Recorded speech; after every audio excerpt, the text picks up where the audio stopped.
Hey gang, it's out here in nature, enjoying the view. Check it out. The sun is shining, but we got some time to talk about our self-imposed beliefs, our self-imposed 3D matrix. So when I talk about when I refer to the 3D matrix, it's not the sort of matrix you may have seen in the movie. That one was kind of blown out of proportion. It was a rabbit hole that was meant to take you down a different rabbit hole, the rabbit hole of fear, in a sense, if you started catching on to what they're trying to insinuate in the movie. But it's an analogy that's really blown out of proportion. Our 3D matrix, what it really is a system, a society based around fear.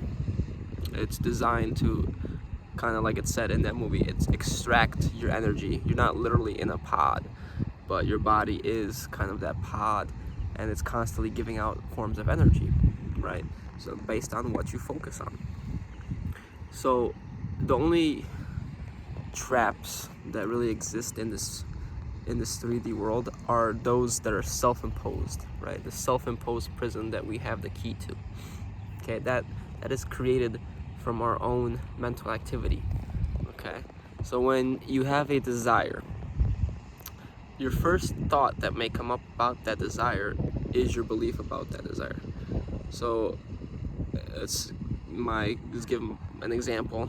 A little kid wants to be a pro soccer player, but all his life the little kid has been told that his dreams are too out there, too crazy, and the little kid says, nah, that's crazy, I can't do that, right? So he has that desire, and then right away is met with the limiting belief, no, it's too crazy. Or say something else like, oh, I want to build this project. Oh no, that'll take too long. See, right away it snaps in, right? Your limiting beliefs are always there to match the vibration that you set. Okay, so even if you have these limiting beliefs, if you catch yourself in the midst of thinking them, right, you can think them, but you don't necessarily have to give them energy and believe them. The ego will automatically interpret the belief based on previous actions that you may have made, previous thoughts, and it will spit out another form of thought to match that frequency.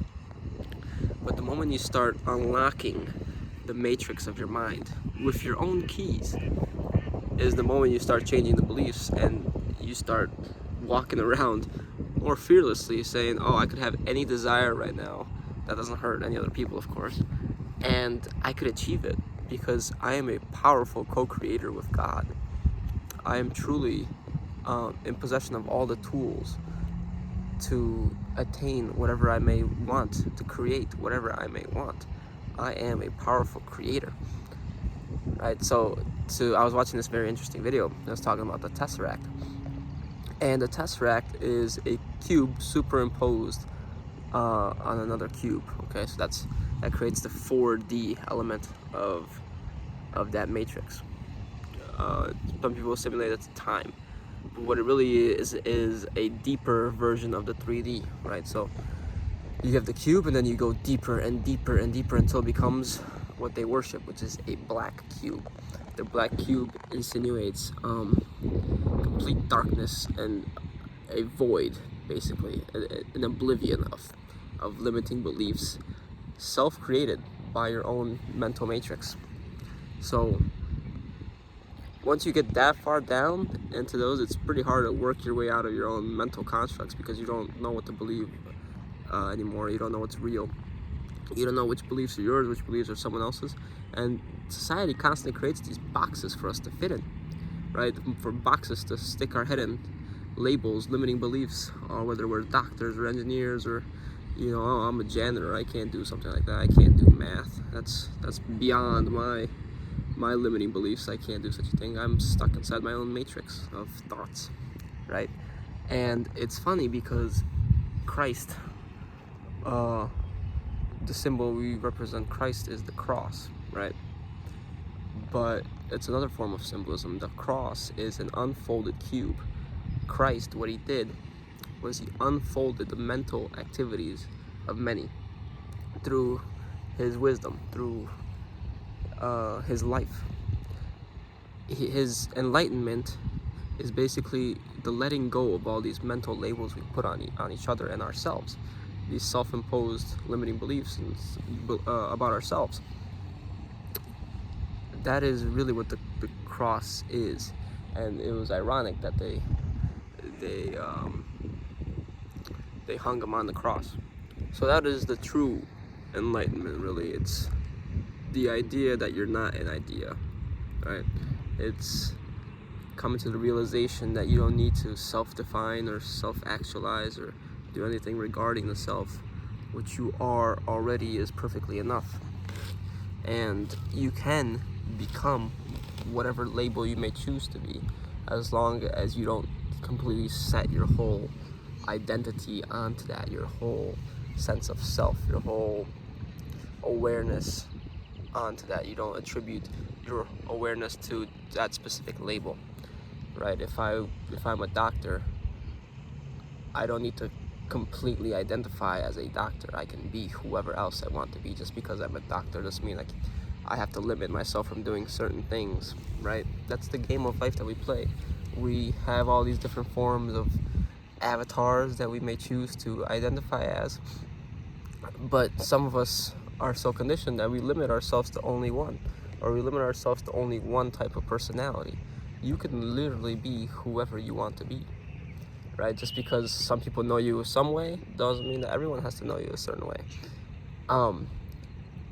As long as, those things don't cause you suffering, because the suffering is caused in the identification and in the maintenance of those identities, and the constant defense of those identities. When the ego is threatened by an exterior force, an exterior person attacking your specific identity, you suffer, right? Your tesseract gets all jumbled up and you don't know how to get out of it because you're stuck in your own mental prison. Okay, so unfold that cube. Take your head out of the box. That's what they mean when they tell you to think outside of the box. Think past your current limiting beliefs, past your set of beliefs, past your own paradigm that you already have for yourself. And that's quite difficult sometimes because we don't know what we don't know. So we have to look past what we know. We have to look somewhere else. Now, the truth doesn't always come from the outside. The truth usually comes from within. So that's why even seeking advice, you're giving away your own power, because you have such a powerful internal guidance that you don't need to seek advice. They can serve as confirmations for you, of course, but once you become much more in tune with yourself, the need to seek for advice just dissipates, right? So try to analyze your own desires and see what thoughts pop up in your head right after those desires, and then question them. Are they truly real, or are they just illusions created by your own self-imposed mental activity? All right. Well, okay, that's it. Hope you guys got some insights out of that. Interesting with the whole cube, right? It's your own prison. You got the key, so break out of it. All right, take care.